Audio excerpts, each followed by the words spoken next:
Anton Çexov. Xəbis yoxsa qoca çaqqal? Nahardan sonraki günün qızmar vaxtı qonaq otağında, kresloda yarı uzanmış vəziyyətdə bir xatun rahatlanmışdı.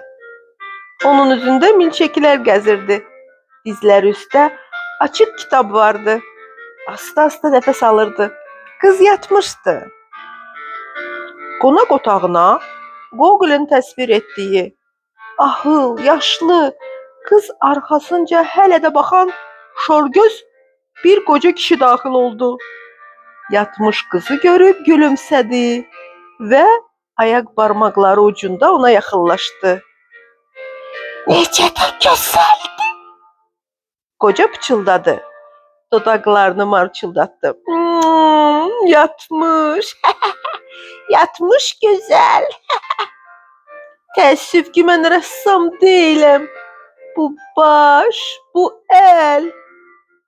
Qoca qıza tərəf əyilib, özünün düyünlü əlləri ilə onun əlini tumarladı, öpdü. Qız dərin nəfəs alıb gözlərini açdı və təəccüblə qocaya baxdı. Ah, bu siz misiniz, knyaz? Yuxusunu güclə qovan qız dedi. Pardon, deyəsən yuxuya getmişəm. Elədir, siz yatmışsınız. Məni rüyanızda görürsünüz, yatın, yatın. Mən yalnız sizin yuxunuzdayam.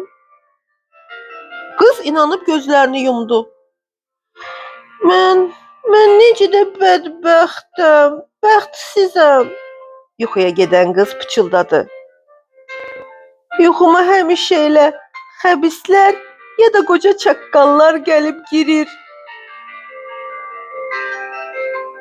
Knyaz bunu duydu. Özünü itirdi və ayaq barmaqları ucunda oradan yox oldu.